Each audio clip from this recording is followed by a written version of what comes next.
आज आपको बताएंगे कि क्या ईरान और इजराइल का ये युद्ध वर्ल्ड वॉर की तरफ बढ़ रहा है। ईरान युद्ध का आज 9वां दिन है। पिछले 9 दिनों से पूरी दुनिया इस डर में जी रही है कि कहीं विश्व युद्ध ना शुरू हो जाए। ईरान हार मानने के लिए तैयार नहीं है। वो दुनिया की एक ऐसी महाशक्ति अमेरिका से टकरा गया है जिसने द्वितीय विश्व युद्ध को अपने 2 परमाणु बम के हमलों से समाप्त किया था। अमेरिका और इजराइल ईरान के खिलाफ फाइनल वॉर के लिए उतरे हैं। वर्षों से मिडिल ईस्ट के इस खतरे से निपटने के लिए वो अलग अलग तरह के प्रतिबंधों से काम चला रहे थे, लेकिन अब वो एक बार में ही ईरान नाम के इस खतरे को पूरी तरह से समाप्त कर देना चाहते हैं। एक बात तय है, ईरान युद्ध रशिया यूक्रेन युद्ध की तरह नहीं है, क्योंकि अब जब आप ईरान युद्ध को देख रहे हैं, पहले से रशिया यूक्रेन युद्ध 4 सालों से चल रहा है। ये दोनों लेकिन एक जैसे नहीं है, जिसमें जमीन पर कब्जे और अधिकार की लड़ाई हो रही है। रशिया यूक्रेन का वॉर क्यों हो रहा है? जमीन पर कब्जे के लिए, लेकिन यहां पर मामला कुछ और है। इस वक्त ईरान युद्ध 3 देशों के अहम की लड़ाई बन गया है। अहम की लड़ाई। भले ही इस युद्ध में करीब 12 से 15 देश परोक्ष या अपरोक्ष रूप से जुड़े हों, लेकिन मुख्य रूप से यह लड़ाई अमेरिका, इजराइल और ईरान के बीच ही है। अमेरिका के लिए युद्ध ईरान में फैले इस्लामिक कट्टरपंथ और अमेरिका के खात्मे की सोच के अंत करने से जुड़ी है, क्योंकि आरोप हमेशा लगता है कि ईरान में सबको यह सिखाया जाता है, बुलवाया जाता है, death to Israel, death to America. Israel के लिए यह युद्ध क्या है? उनके लिए अपने अस्तित्व की लड़ाई है, क्योंकि ईरान की इस्लामिक सरकार यहूदी देश को अपना सबसे बड़ा दुश्मन मानती है। इजराइल ईरान के बीच एक प्रकार की धार्मिक जंग भी है, इस्लाम और यहूदियों की।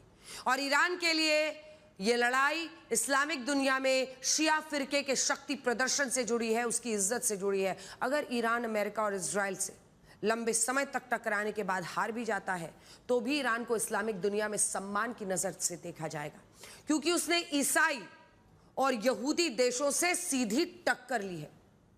हालांकि मध्य पूर्व के देश, तमाम मुस्लिम देश उसके साथ नहीं है, ये तो दिख ही रहा है। देखिए, यही वजह है कि अमेरिका और इजराइल खामेनेई के खात्मे से नहीं रुके, क्योंकि उन्हें पता है कि खतरा केवल खामेनेई नहीं था, बल्कि खतरा ईरान की कट्टरपंथी इस्लामिक सोच है, जो परमाणु शक्ति बनाना चाहती है और जिसके लिए अमेरिका और इजराइल सबसे बड़े दुश्मन है।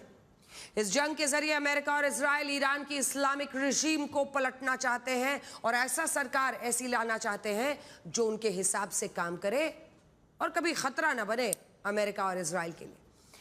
आज ये लड़ाई सम्मान और धर्म की लड़ाई बन चुकी है।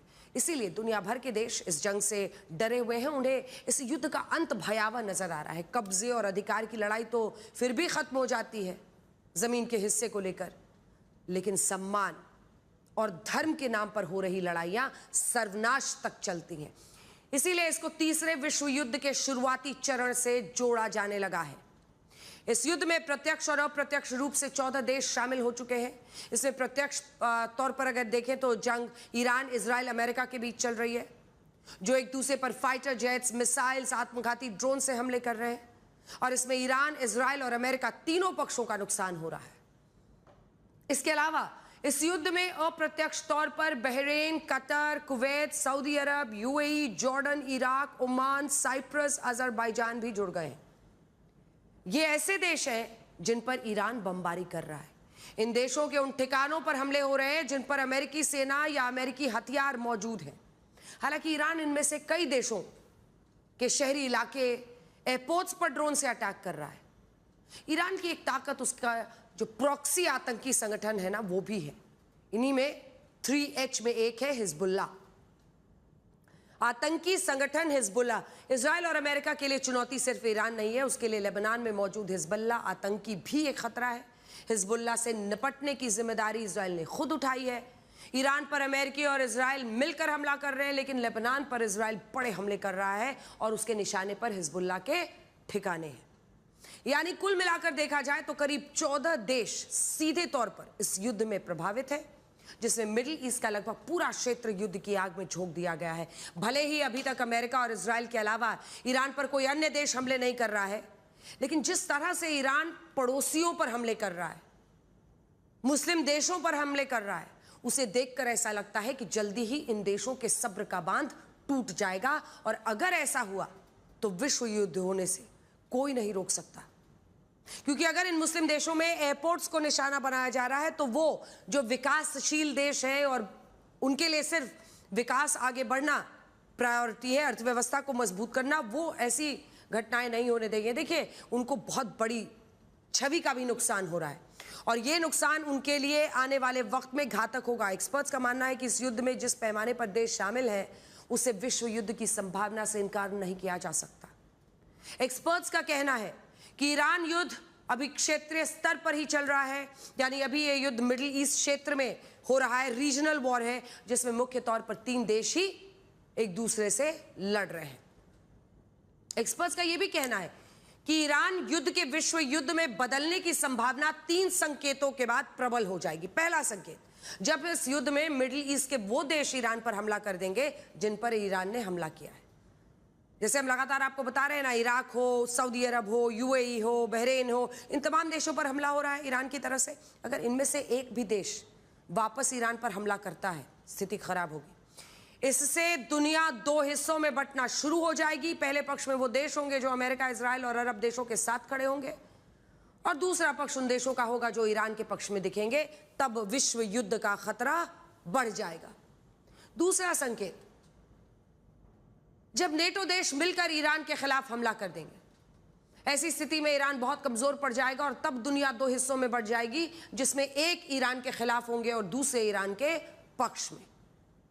तीसरा संकेत, नेटो देशों का कूदना, आप समझ रहे हैं, नेटो देशों का कूदना यानी फ्रांस, जर्मनी, इंग्लैंड, ये सब फुल फ्लेजेड इस युद्ध में उतर जाएं। भयानक, वर्ल्ड वॉर से कम उसे नहीं कहा जाएगा। हालांकि रशिया और चीन अभी भी दूर है। तीसरा संकेत, जब दुनिया की सैन्य महाशक्तियां इस युद्ध में घुसने का ऐलान करने लगेंगी। सामान्य तौर पर किसी युद्ध को विश्व युद्ध तभी माना जा सकता है जब बड़े ताकतवर देश इसमें उतर जाएं। अगर देखा जाए तो अभी तक ईरान के पक्ष में चाइना और रशिया नजर आए हैं, लेकिन सिर्फ बयान दिया है। अगर ईरान के खिलाफ नेटो देश उतरे तो चाइना और रशिया क्षेत्रीय सैन्य संतुलन बनाने के लिए युद्ध में उतरने का ऐलान कर सकते हैं। हालांकि रशिया पहले से ही यूक्रेन से भिड़ा हुआ है और अगर ऐसा हुआ तो यह मानकर चलिए कि दुनिया के विश्व युद्ध के मुहाने पर इस वक्त दुनिया खड़ी है। हालांकि अभी तक विश्व युद्ध की संभावनाओं से जुड़े संकेत नहीं मिले हैं, लेकिन युद्ध तो युद्ध है। मान लीजिए कि किसी दिन ईरान कोई ऐसा हमला कर दे जिसमें अमेरिका के सैकड़ों सैनिक मारे जाएं, या इजराइल में कोई ऐसा हमला हो जाए जिसमें सैकड़ों नागरिक मारे जाएं, तब क्या होगा? सोचिए तब क्या होगा जब रशिया अमेरिका को हमले बंद करने की चेतावनी देकर कहे कि वो ईरान की तरफ से जंग लड़ने वाला है। यकीन मानिए, अगर ऐसा हुआ तो तीसरा विश्व युद्ध ऐसी तबाही लेकर आएगा जिसकी कल्पना करना भी मुश्किल है।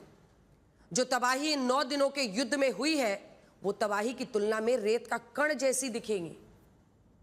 युद्ध के 9 दिनों में ही अमेरिका और इजराइल ने मिलकर ईरान पर 2500 से ज्यादा अटैक किए हैं, जिसमें उन्होंने 6000 से ज्यादा बॉम्ब, मिसाइलें, आत्मघाती ड्रोन्स का इस्तेमाल किया है। यानी अमेरिका और इजराइल कहर बनकर ईरान पर टूटे हैं। B-2 बॉम्बर से लेकर B-1, B-2, B-52 तमाम बॉम्बर्स का इस्तेमाल अमेरिका कर रहा है। टॉमाहॉक मिसाइल्स का इस्तेमाल कर रहा है और ऐसा ही इजराइल कर रहा है। अमेरिका और इजराइल ने ईरान के कुल 31 में से 24 राज्यों पर बमबारी की है। ईरान के करीब 153 शहरों के 2000 से ज्यादा इलाकों पर हमले किए गए हैं। तेहरान के कुछ इलाकों को देखिए तो लगता है जैसे गाजा दिख रहा है। अमेरिकी सेना का दावा है कि उनके हमलों में ईरान के 30 युद्धपोत तबाह कर दिए गए हैं। इजराइल का दावा है कि उनके हमलों में ईरान के 300 से ज्यादा मिसाइल लॉन्चर्स तबाह हुए हैं। ईरान की रेड क्रिसेंट सोसाइटी का कहना है कि अमेरिका और इजराइल के हमलों में ईरान के 3600 से ज्यादा घर, 500 से ज्यादा शॉपिंग कॉम्प्लेक्स और 15 से ज्यादा मेडिकल सेंटर्स तबाह हो गए। अमेरिका और इजराइल ने अपने हमलों से ईरान को दहला दिया है। उन्होंने ईरान के सुप्रीम लीडर अली खामेनेई समेत अब तक ईरान के 48 टॉप लीडर्स को मार गिराया है, जिसमें 40 तो वहां के प्रमुख सैन्य कमांडर्स थे। लेकिन ऐसा नहीं है कि ईरान पलटवार नहीं कर रहा है। ईरान ने भी इजराइल और मिडिल ईस्ट के अमेरिकी ठिकानों पर जबरदस्त बमबारी की है। ईरान ने युद्ध के 9 दिनों में 2800 से ज्यादा हमले किए, जिसमें 1000 से ज्यादा मिसाइलें, 1800 से ज्यादा आत्मघाती ड्रोन्स का इस्तेमाल किया गया। IRGC का दावा है कि उनके हमलों में मिडिल ईस्ट में मौजूद 27 अमेरिकी ठिकानों पर हमले हुए हैं और इसके साथ साथ इजराइल में तेल अवीव के इजरायली सैन्य ठिकानों और अन्य शहरों पर भी हमले किए गए हैं। इस युद्ध में अब तक काफी तबाही हुई है और सैकड़ों की संख्या में लोग मारे जा रहे हैं। ईरान युद्ध के 9 दिनों में 1400 से ज्यादा लोग मारे जा चुके हैं, 1800 से ज्यादा घायल हुए हैं। ईरान की ओर से अब हमलों में अब तक 30 से ज्यादा लोग मारे गए हैं, 250 से ज्यादा घायल हुए हैं। जबकि अमेरिका और इजराइल के हमलों में ईरान के 1300 से ज्यादा लोग मारे गए हैं और 1000 से ज्यादा लोग घायल। इजराइल लेबनान पर जो हमले कर रहा है उसमें लेबनान के 70 से ज्यादा लोग मारे जा चुके हैं, 500 से ज्यादा घायल हुए हैं। इस युद्ध में अभी तक ईरान को भारी नुकसान हो रहा है क्योंकि अमेरिका और इजराइल अपने ताकतवर हथियारों से लगातार ईरान पर हमला कर रहे हैं, दो देश मिलकर। यूएस मिलिट्री सेंट्रल कमांड के मुताबिक उन्होंने ईरान पर हमला करने के लिए 20 से ज्यादा वेपन सिस्टम्स यानी हथियार प्रणालियों का इस्तेमाल किया है, जो हवा, समंदर और जमीन से फायर किए जा रहे हैं। अमेरिका ने युद्ध के शुरुआती दिनों में ही बॉम्बर फाइटर जेट्स का इस्तेमाल नहीं किया, लेकिन अब वो B-1, B-2 जो स्टेल्थ बॉम्बर्स हैं उनका इस्तेमाल कर रहा है। ये बॉम्बर्स प्लेन अपने कार्पेट बॉम्बिंग के लिए जाने जाते हैं। आपको वो तस्वीरें दिखाते हैं जिसमें एक बार में दर्जनों बम एक साथ गिरते हैं और एक पूरा इलाका तबाह हो जाता है। इसे ही कार्पेट बॉम्बिंग कहते हैं और अमेरिका के बॉम्बर्स प्लेन इसमें माहिर है। अमेरिका ईरान पर हमलों के लिए अपने ताकतवर फाइटर जेट्स भी उतार चुका है। वो F-35 stealth fighter jet, F-22 Raptor fighter jet, F-15 और EA-118G ग्राउलर्स फाइटर जेट से हमले कर रहा है। इसके अलावा अमेरिका अपने घातक ड्रोन से भी हमले कर रहा है, जिसमें से एक उनका लूकस ड्रोन है जो एक आत्मघाती ड्रोन है। इसके अलावा वो MQ-9 रीपर ड्रोन का इस्तेमाल भी कर रहा है जो अपने साथ 1300 किलोग्राम तक का बॉम्ब ले जाने में सक्षम है। और ये मतलब समझिए कि वो कई बार लगातार हमले कर सकता है। अमेरिका हमलों के लिए घातक टॉमाहॉक क्रूज मिसाइल्स और M142 high mobility artillery rocket systems का इस्तेमाल कर रहा है। अमेरिका लगभग पूरी ताकत से ईरान को कुचलने की कोशिश कर रहा है, इसीलिए उसने अपने ताकतवर हथियारों को ईरान की तबाही की जिम्मेदारी दी है। और यही वजह है कि ईरान में जिस पैमाने पर तबाही हुई है वो ईरान के हमलों में हुई तबाही की तुलना में कहीं ज्यादा है। हालांकि एक मामले में ईरान का लोहा दुनिया मान रही है। उसने अपने पलटवारों से अमेरिका को पूरी ताकत से युद्ध के मैदान में उतरने के लिए मजबूर कर दिया है। अमेरिकी राष्ट्रपति डोनाल्ड ट्रंप को लगा था कि ईरान युद्ध कुछ दिनों तक में खत्म हो जाएगा। उन्हें लगा था कि जैसे अली खamenei की मौत होगी वैसे ही ईरान का शासन दिशाहीन हो जाएगा, घुटने टेक देगा। लेकिन ईरान युद्ध ने राष्ट्रपति डोनाल्ड ट्रंप का यह भ्रम दूर कर दिया है। युद्ध से पहले जब ईरान में महंगाई, बेरोजगारी, ईरानी करेंसी की गिरती कीमतों की वजह से प्रदर्शन हो रहे थे, तब अमेरिका ने प्रदर्शनकारियों का खुलकर समर्थन किया। ईरान भी यह दावे करता रहा कि इन प्रदर्शनों के पीछे इजराइल है, अमेरिका है। उस वक्त अमेरिकी राष्ट्रपति डोनाल्ड ट्रंप की ईरान के इन विरोध प्रदर्शनों में बहुत रुचि थी, बहुत इंटरेस्ट ले रहे थे, खूब लिख रहे थे, खूब बोल रहे थे। 2 जनवरी को डोनाल्ड ट्रंप ने प्रदर्शनकारियों से कहा था कि हम तुम्हें बचाने के लिए आएंगे, हम तैयार हैं। 10 जनवरी को ट्रंप ने कहा कि हम स्थिति पर बारीकी से नजर रख रहे हैं, अगर प्रदर्शनकारियों की हत्या हुई तो हम वहीं प्रहार करेंगे जहां सबसे ज्यादा दर्द होगा।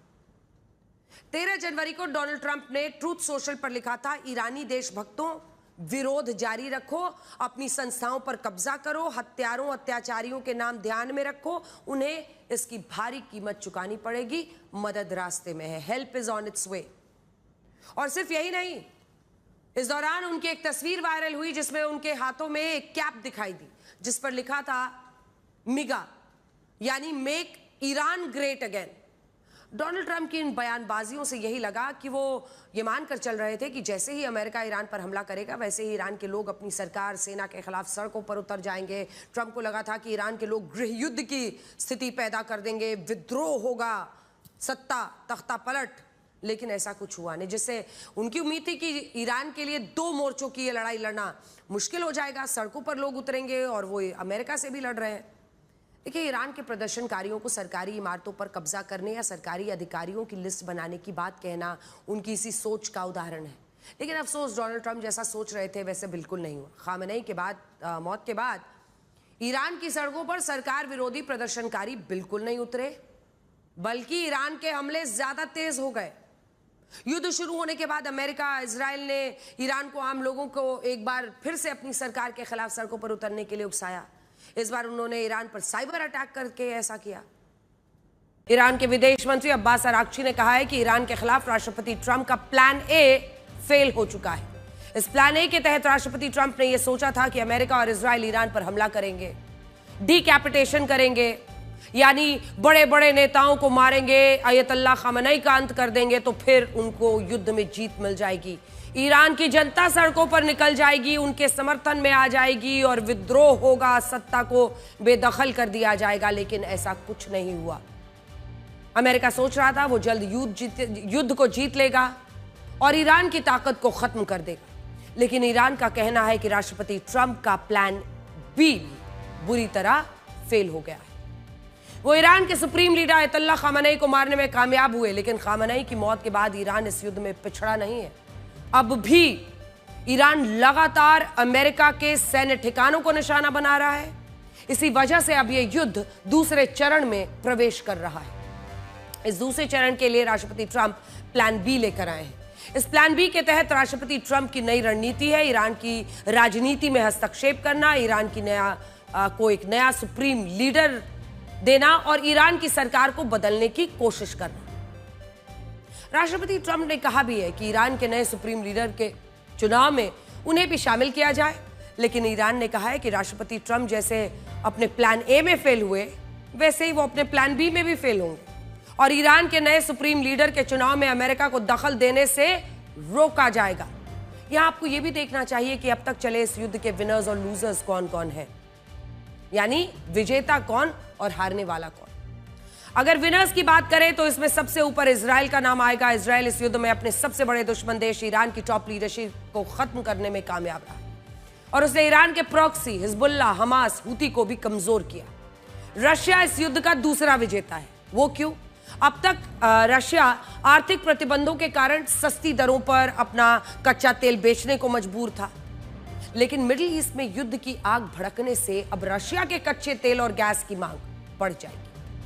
तीसरे नंबर पर वैसे ही जो रशिया के ऑयल कंपनीज है उनकी शेयर्स में पहले दिन से ही जबरदस्त उछाल थी। अब तीसरे नंबर पर उन रक्षा कंपनियों को विजेता माना जाएगा जिनके लिए यह युद्ध पैसा छापने की मशीन साबित होने वाला है और उनके हथियारों की खूब बिक्री होने वाली है। दुनिया के लिए खून खराबा, लेकिन हथियार बनाने वाली ताकतों के लिए पैसा ही पैसा।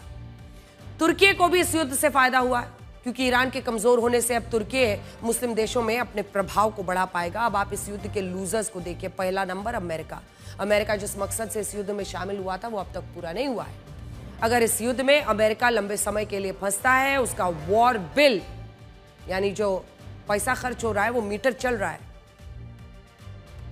वो वॉर बिल बढ़ता जाएगा और ये उसके लिए बड़ी हार होगी। इसके अलावा अगर ईरान के नए सुप्रीम लीडर के चुनाव में अमेरिका की भूमिका प्रतिबंधित रहती है तो राष्ट्रपति ट्रंप नैतिक रूप से भी इस युद्ध में लूजिंग साइड पर खड़े होंगे। ईरान को भी इस युद्ध से भारी नुकसान हुआ है और उसने अपनी टॉप लीडरशिप के साथ जरूरी सैन्य ढांचे भी खोए हैं।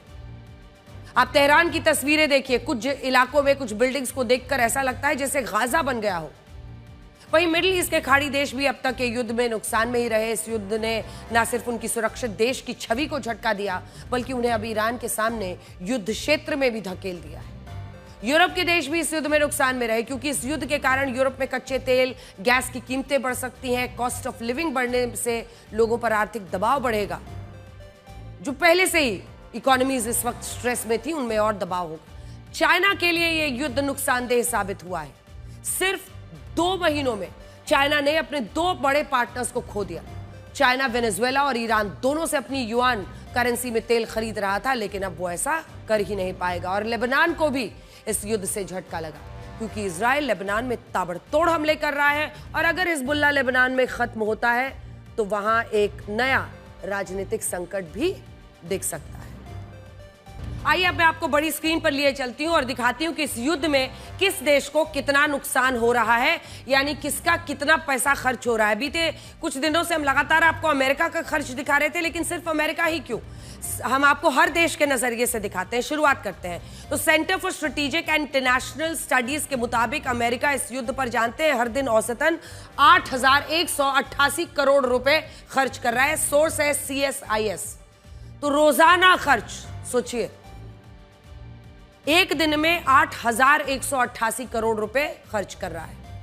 इजराइल के वित्त मंत्रालय के मुताबिक वो हर दिन कितना खर्च कर रहे हैं, तो अमेरिका के 8,000 करोड़ के मुकाबले ये 3,936 यानी लगभग 4,000 करोड़ प्रतिदिन रोजाना। ये भी हम आपको इजरायली वित्त मंत्रालय के हवाले से बता रहे हैं, ये सोर्स हमने यहां पर डाल दिया है। इजरायली वित्त मंत्रालय की तरफ से हम आपको बता रहे हैं कि 4,000 करोड़ के आसपास इजराइल प्रतिदिन खर्च कर रहा है। पिछले एक हफ्ते में इजराइल इस युद्ध पर 27,000 करोड़ रुपए खर्च कर चुका है। मिडिल ईस्ट के देशों में भी इस युद्ध में भारी नुकसान हुआ है। तो ये देखिए, मिडिल ईस्ट के सभी देशों का हम आपको एक एक करके बताएंगे। युद्ध से मिडिल ईस्ट देशों को जो नुकसान हो रहा है, तो ऑक्सफोर्ड टूरिज्म इकोनॉमिक्स, इसके हवाले से ये खबर हम आपको बता रहे हैं। हमारा सोर्स यही है, 4 करोड़ पर्यटक कम आ सकते हैं मिडिल ईस्ट के जिन देशों में आप कल्पना नहीं कर सकते हैं। यूएई, सऊदी, इन तमाम जगहों पर भारी तादाद में लोग घूमने के लिए आते हैं और टूरिज्म, पर्यटन उनके लिए कमाई का एक बहुत बड़ा साधन है। ऑक्सफोर्ड की टूरिज्म इकोनॉमिक्स के मुताबिक ईरान युद्ध के कारण लगभग 4 करोड़ पर्यटक कमा सकते हैं। इससे मिडिल ईस्ट के देशों को अधिकतम 5,14,000 करोड़ रुपए का नुकसान हो सकता है। हालांकि ईरान के नुकसान को लेकर अब तक कोई रिपोर्ट नहीं आई है, लेकिन अमेरिका और इजराइल ने ईरान को भी काफी पीछे धकेल दिया है। इजराइल और अमेरिका ने ईरान के 300 मिसाइल लॉन्चर्स तबाह किए हैं, सबसे ऊपर 528 सर्विस सेंटर्स तबाह कर दिए हैं, 1,332 नागरिक मारे गए हैं ईरान के, और 30 समुद्री जहाज उनके खत्म हो चुके हैं, नष्ट हो चुके हैं। 3,634 इमारतों पर अटैक हुआ है। 3,643 इमारतों पर अटैक है। तो आप समझ सकते हैं कि ईरान को बड़े पैमाने पर नुकसान हुआ है और कितना खर्च हो रहा है। अगर आप देखिए तो 528 कमर्शियल और सर्विस सेंटर्स तबाह हैं, 3,643 नागरिक ढांचों और रिहायशी इमारतों पर हमला। आप समझ रहे हैं कितना नुकसान हुआ है और कैसे ईरान इसकी कब तक भरपाई कर पाएगा। और वहीं सुप्रीम लीडर अयतुल्लाह खamenei की मौत सबसे बड़ा झटका है। अगर आप ऐसा सोच रहे हैं कि ये युद्ध अगले 1 या 2 सप्ताह में खत्म हो सकता है, तो शायद मौजूदा हालात में ऐसा मुमकिन नहीं दिख रहा है। ईरान की इस्लामिक रेवोल्यूशनरी गार्ड कॉर्प्स के प्रवक्ता अली मोहम्मद नैनी ने कहा है कि ईरान लंबे समय तक चलने वाले युद्ध के लिए पूरी तरह से तैयार है।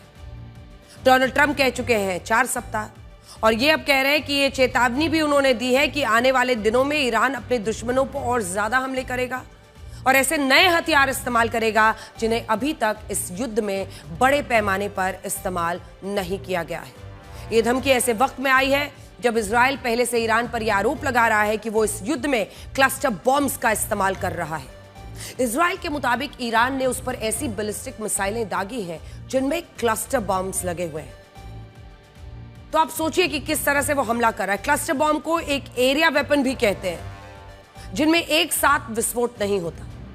इसकी जगह मिसाइलें नीचे गिरते समय खुलती है और इसी दौरान क्लस्टर बॉम्ब के कई टुकड़े हो जाते हैं और ये टुकड़े अलग अलग जगहों पर फैलकर एक बड़े क्षेत्र में धमाका करते हैं। इससे एक ही हमले में ज्यादा से ज्यादा नुकसान और तबाही होती है और क्लस्टर बॉम्ब के इस्तेमाल से आम लोगों की मौत का खतरा बढ़ जाता है। अभी ईरान के पास कुल 3 मिसाइलें ऐसी हैं जिनमें वो क्लस्टर बॉम्ब्स को दाग सकता है। इनमें जुल्फाकार मिसाइल की मारक क्षमता 700 किलोमीटर, कद्र मिसाइल की मारक क्षमता 1,500 किलोमीटर और खुर्रम शहर मिसाइल की मारक क्षमता है 2,000 किलोमीटर। ये तीनों मिसाइलें एक बार में 80 छोटे छोटे क्लस्टर बॉम्ब्स को लेकर जा सकती हैं, जिसका मतलब यह है कि एक क्लस्टर बॉम्ब से एक बार में 80 धमाके। और सोचिए, अभी ईरान यही कर रहा है। इजराइल का यह भी आरोप है कि ईरान अपने दम पर ऐसे क्लस्टर बॉम्ब्स का इस्तेमाल करने में सक्षम ही नहीं है। हो सकता है रशिया, चाइना में से कोई उसकी मदद कर रहा है और अभी कुछ लोग इसे पोएटिक जस्टिस भी कह रहे हैं। पोएटिक जस्टिस का मतलब होता है जैसा बोगे वैसा काटोगे। अमेरिका ने रशिया के खिलाफ युद्ध में यूक्रेन की काफी मदद की। Centre for strategic and international studies का कहना है कि अमेरिका ने यूक्रेन को जर्मनी के रास्ते क्लस्टर बॉम्ब्स भेजे। इससे युद्ध में रशिया का काफी भारी नुकसान हुआ। अगर यूक्रेन युद्ध में रशिया के सैनिक ज्यादा मारे गए तो इसका कारण यही था कि अमेरिका ने यूक्रेन को क्लस्टर बॉम्ब्स दिए थे।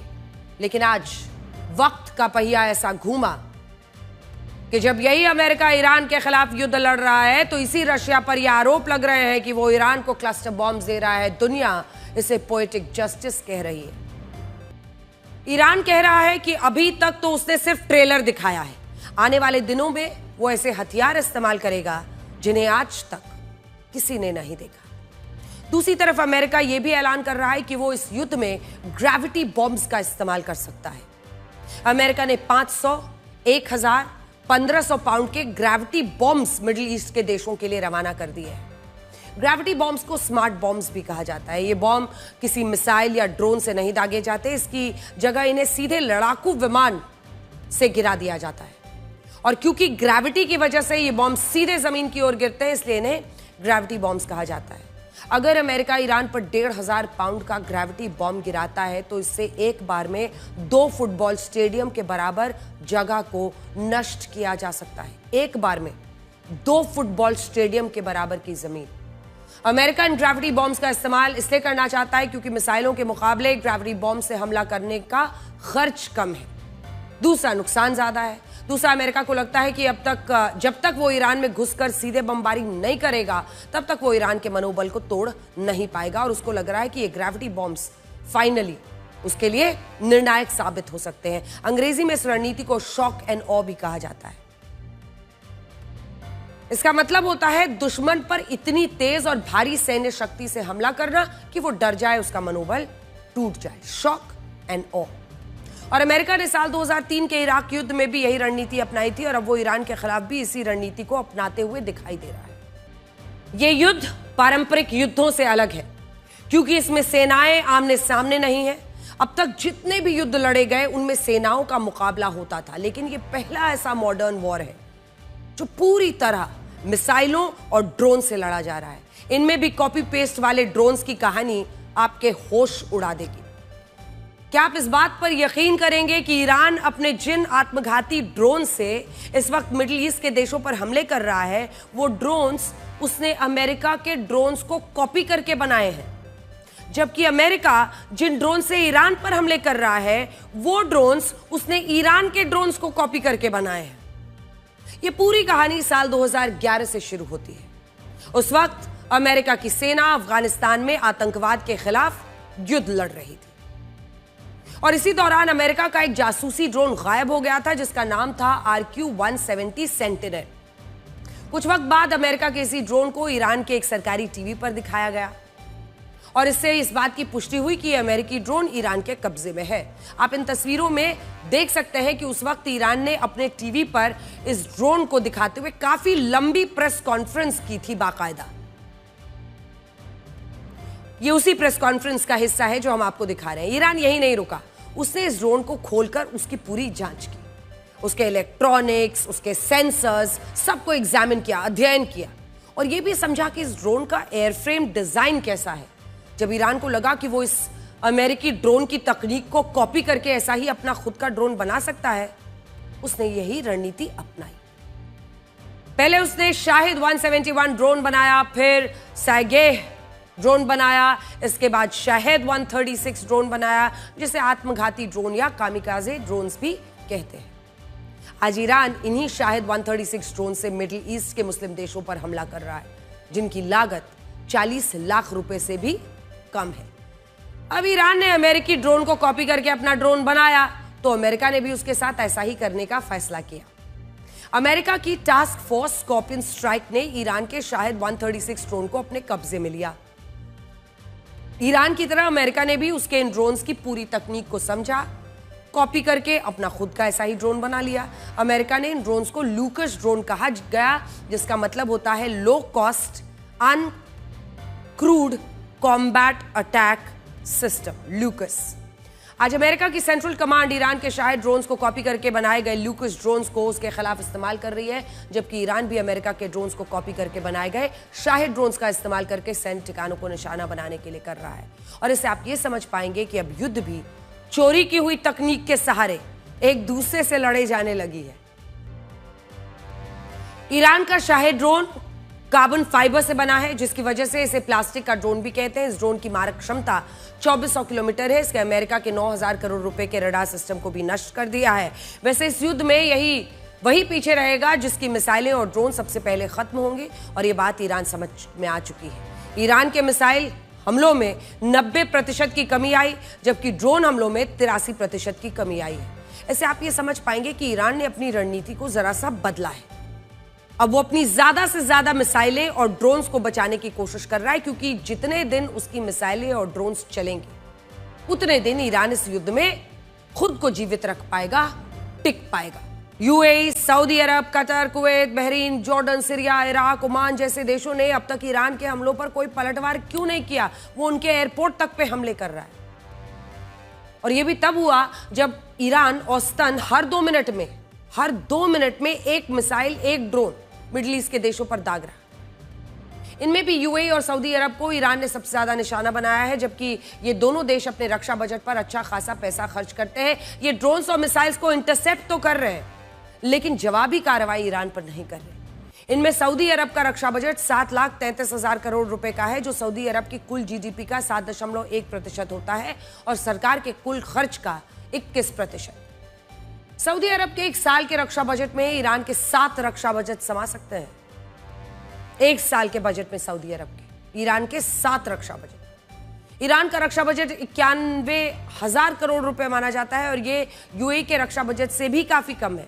यूएई का रक्षा बजट लगभग 2.5 लाख करोड़ रुपए है, और इसीलिए ये सवाल बहुत लोग पूछ रहे हैं कि जब इनके पास ऐसी सेना है, ऐसे हथियार है, तो ये देश अपनी सेना पर ईरान से भी कई गुना जब पैसा खर्च करते हैं, इनके पास नए आधुनिक हथियार है, इनके पीछे अमेरिका भी है, इनके साथ खड़ा है, तो फिर भी ये देश ईरान के हमलों का जवाब क्यों नहीं दे रहे?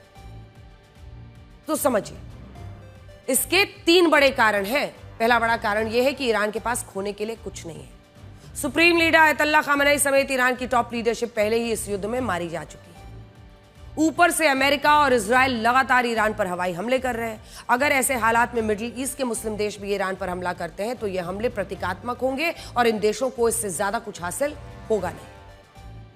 उल्टा इससे इन मुस्लिम देशों की ये छवि बनेगी कि अगर ईरान ने रमजान के पवित्र महीने में उन पर हमले किए तो जवाब में इन मुस्लिम देशों ने भी ईरान पर बम बरसाए। इससे ये युद्ध ज्यादा धार्मिक रूप ले लेगा, और जो इस वक्त सिर्फ ईरान पर सवाल उठ रहे हैं कि वो क्यों मुस्लिम देशों पर रमजान में हमले कर रहा है, वो कहीं ना कहीं बैलेंस आउट हो जाएगा। दूसरा, अगर ये मुस्लिम देश इस युद्ध में प्रत्यक्ष रूप से शामिल हो जाते हैं तो ऐसे में पूरी संभावना होगी कि ईरान इन देशों के राज परिवारों को निशाना बनाएगा। UAE, Saudi Arabia, Qatar, Kuwait, Bahrain, Jordan, इन सब में राजशाही है। जो राजशाही महल है उन पर ईरान हमले कर सकता है, और ऐसी स्थिति में इन देशों के राजाओं और राज परिवारों को खुफिया ठिकानों पर छिपकर अपनी जान बचानी पड़ेगी। यानी ईरान का इन मुस्लिम देशों के राज परिवारों से सीधा टकराव ना हो, इसीलिए ये मुस्लिम देश ईरान के हमलों का जवाब नहीं देना चाहते। वो ईरान को ये संदेश देना चाह रहे हैं कि ईरान की लड़ाई अमेरिका से है, इजराइल से है, इसलिए उसे मिडिल ईस्ट के देशों से युद्ध नहीं लड़ना चाहिए। तीसरा और सबसे बड़ा कारण, सबसे बड़ा डर इन देशों को यह है कि अगर वो ईरान पर जवाबी हमला करते हैं तो ईरान उनके खिलाफ वाटर वेपन का इस्तेमाल कर सकता है। यहां वाटर वेपन का मतलब यह है कि ईरान इन देशों को पीने के पानी के लिए तरसा सकता है, और वो कैसे, मैं आपको बड़ी स्क्रीन पर दिखाती हूं। इसको सबसे बड़ा हथियार माना जा रहा है। आप जानते हैं इस वक्त क्या स्थिति है खाड़ी देशों में। अब आप खाड़ी के इन देशों को यहां नक्शे पर देखेंगे तो इन देशों के पास पानी के प्राकृतिक स्रोत ही नहीं है, और ये सबसे ज्यादा डिपेंड करते हैं डीसैलिनेशन प्लांट्स पर, जो कि खारा पानी को पीने वाला पानी बनाता है। ये जो डीसैलिनेशन प्लांट्स है जिनसे खारा पानी पीने लायक बनाया जाता है, उन पर ये तमाम देश डिपेंड करते हैं। जैसे अगर आप देखिए तो भारत में प्राकृतिक पानी, नदियां हैं जहां से पानी आता है, लेकिन खाड़ी देशों के पास ऐसा प्राकृतिक स्रोत नहीं है। जैसे ईरान में नदियां हैं, वैसे इन देशों में नदियां नहीं है, और इसी वजह से ये सारे देश समुद्र के खारे पानी पर निर्भर करते हैं। इन देशों ने अपने यहाँ डीसैलिनेशन प्लांट्स लगाए हुए हैं जहां समुद्र के पानी को मशीनों से साफ किया जाता है, उनमें नमक हटाया जाता है, खनिज हटाया जाता है, पीने लायक बनाया जाता है। कतर अपनी जरूरत का 99% पानी समुद्र से निकालता है। कुवैत अपने पीने का 90% पानी समुद्र से निकालता है। ऊपर देखिए, कतर 99%, यूएई 80%, ओमान 86%, सऊदी अरब 70% पानी समुद्र से लेते हैं, उसको साफ करते हैं, डिसलाइनेट करके उसके बाद पीते हैं। अब मान लीजिए कल को ये मुस्लिम देश ईरान पर जवाबी हमला करते हैं और इसके पलटवार में ईरान भी इन देशों के डिसलाइनेशन प्लांट्स पर हमला कर देता है। ऐसी स्थिति में ये देश समुद्र के खारे पानी को साफ नहीं कर पाएंगे। इससे इन देशों में लोग बूंद बूंद के पानी को तरसने लगेंगे और इससे अमेरिका और इजराइल का तो कुछ नहीं बिगड़ेगा, लेकिन खाड़ी के ये मुस्लिम देश बहुत बड़े संकट में फंस जाएंगे। ऐसा ना हो इसलिए भी एक वजह मानी जा रही है कि मुस्लिम देश ये हमले ईरान के झेल रहे हैं लेकिन जवाबी कार्रवाई नहीं कर रहे। इसके अलावा एक खतरा और है और वो ये है कि ईरान मिडिल ईस्ट समेत यूरोप के कई देशों का इंटरनेट काट सकता है। वो कैसे? इसका कारण यह है कि दुनिया में 97% जो इंटरनेट है वो समुद्र के नीचे बिछी केबल से पहुंचता है, जिन्हें फाइबर ऑप्टिक इंटरनेट केबल्स भी कहते हैं। में पर्शियन गल्फ का ये इलाका बहुत अहम है, जहां ये internet cables Europe, Asia, middle east के देशों को जोड़ती हैं। अभी लगातार यही सुन रहे होंगे, स्ट्रेट ऑफ हॉर्मूज के बंद होने से कच्चे तेल की सप्लाई बंद होगी, लेकिन क्या आपको पता है स्ट्रेट ऑफ हॉर्मूज के नीचे इंटरनेट केबल्स बिछी हैं जिन्हें इस युद्ध में नुकसान पहुंचा तो middle east, Europe, Africa, Asia के कुछ देशों में इंटरनेट बंद हो सकता है। साल 2024 में ऐसा हुआ था। उस वक्त रेड सी में ईरान के प्रॉक्सी हूती पर यह आरोप लगा था कि उसने इस इंटरनेट केबल को ही काट दिया था। इस वक्त इस घटना से east Africa, middle east, south Asia में इंटरनेट धीमा हो गया था, उसकी क्षमता कम हो गई थी और उस वक्त इन इंटरनेट केबल्स की मरम्मत करने में बहुत वक्त लग गया था। और यही वजह है आज जब ईरान के खिलाफ अमेरिका और इजराइल से युद्ध लड़ रहे हैं तब ऐसी आशंका जताई जा रही है कि ईरान दुनिया पर दबाव बनाने के लिए पर्शियन गल्फ और उसका प्रॉक्सी हूती रेड सी में इंटरनेट केबल्स को नुकसान पहुंचा सकता है। ऐसा हुआ तो इंटरनेट बंद हो जाएगा, दुनिया को एक नए संकट का सामना करना होगा। अब आप इस एआई वीडियो से समझिए कि समुद्र के नीचे कैसे इंटरनेट केबल्स का जाल बिछा हुआ है और इन्हीं केबल्स की मदद से आप सोशल मीडिया का इस्तेमाल कर पाते हैं। ये एआई इंटरप्रिटेशन है, एआई वीडियो है।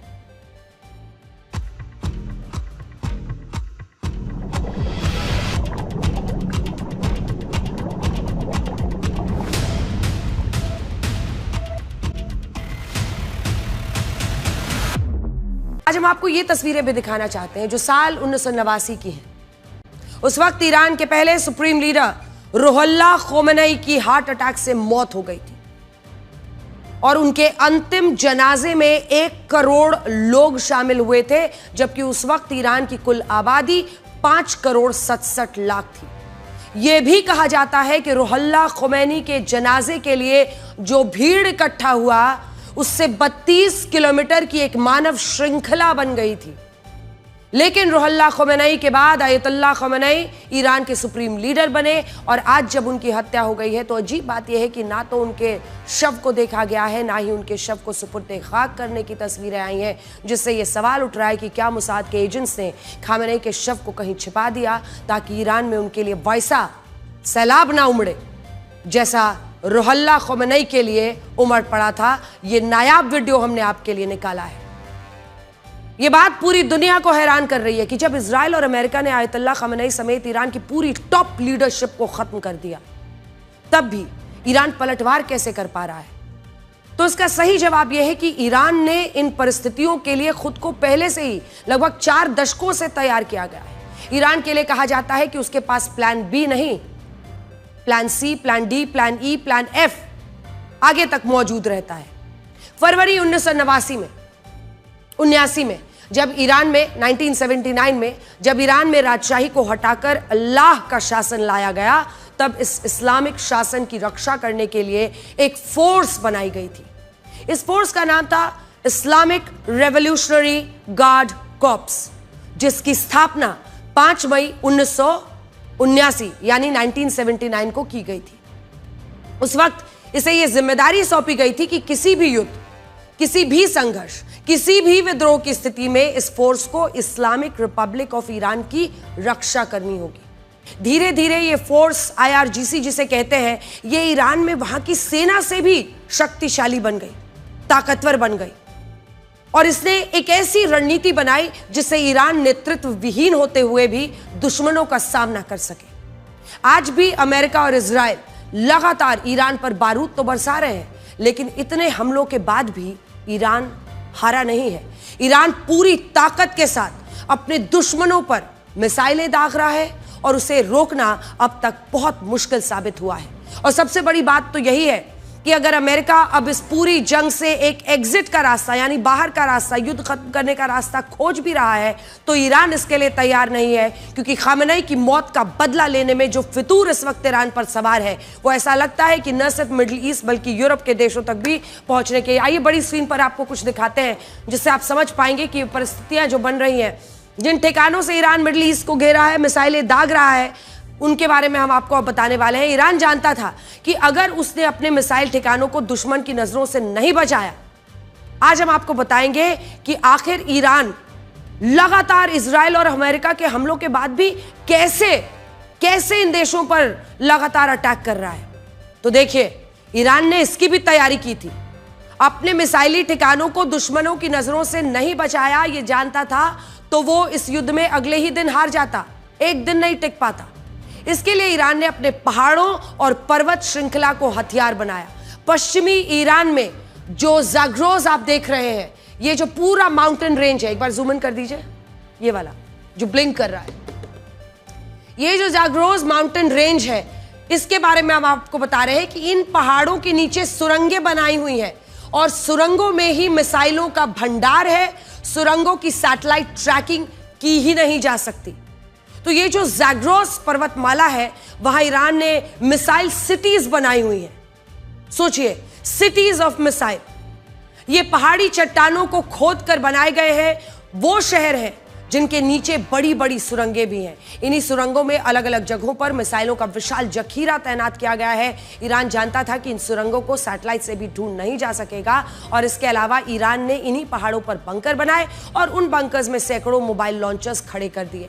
यानी समझ लीजिए, ये जो ज़ाग्रोस माउंटेन रेंज है, क्योंकि किसी भी सैटेलाइट से माउंटेन को ही आप ट्रैक कर सकते हैं, माउंटेन के नीचे, पहाड़ के नीचे जो सुरंगें बनाई हुई हो, मिसाइल सिटी बनाई है ईरान ने, उनको ट्रैक करना लगभग नामुमकिन है। इससे हुआ ये कि अब ईरान इस तरह के ट्रकों पर अपनी मिसाइलें को रखकर उन्हें दुश्मन देशों पर आसानी से दाग सकता है और बाद में किसी भी तरह के हमलों से बचने के लिए मोबाइल लॉन्चर्स को वापस से बंकर में छुपाकर सुरक्षित रख सकता है। आज भी ईरान इन्हीं ज़ाग्रोस पर्वतमाला से लगातार मिसाइल हमले कर रहा है। ये ट्रक्स से बाहर आती हैं, वहां से लॉन्चिंग होती है, अटैक होता है और फिर वो उन्हीं सुरंगों में चली जाती है।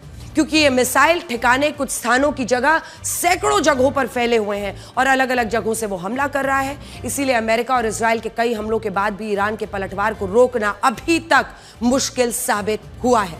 इसके अलावा इन मिसाइल ठिकानों का remote Islamic revolutionary guard corps के हाथ में है, यानी IRGC के हाथ में है। और कहा जाता है कि इस फोर्स का हर सैनिक अपने आप में हेड है। उसे किसी से आदेश की जरूरत नहीं है, बस उसे पता चल गया दुश्मन कौन है, वो अपने तरीके से उसके खिलाफ लगातार दम भर भर के अटैक करता है। अमेरिका और इजराइल इस फोर्स के सबसे बड़े नेता को तो मार सकते हैं, लेकिन वो इस पूरी फोर्स को कैसे खत्म करेंगे? इस पूरी फोर्स को खत्म करना मुश्किल है और इसीलिए कहा जाता है कि इनका हेड तो है, हेड को तो मार दिया है, लेकिन हर सैनिक यहां पर अपने नेतृत्व में फैसले ले सकता है, हमला कर सकता है, जिसमें 1 लाख से ज्यादा सैनिक हैं और यही सबसे बड़ी चुनौती बना हुआ है। 1,80,000 IRGC के जवान हैं। IRGC के पास मिसाइल ठिकानों का नियंत्रण है और आखिरी दम तक ईरानी इस्लामिक शासन की रक्षा ही उनका अंतिम ध्येय है, अंतिम कर्तव्य है। यह सबसे बड़ा चैलेंज इस वक्त बना हुआ है अमेरिका के लिए। आप एक बार फिर से देखिए कि आयतुल्लाह खामेनेई समेत पूरी टॉप लीडरशिप खत्म होने के बाद भी ईरान ने कैसे पूरे मिडिल ईस्ट में अंधाधुंध मिसाइलें दागकर खुद को इस युद्ध में जीवित रखा है।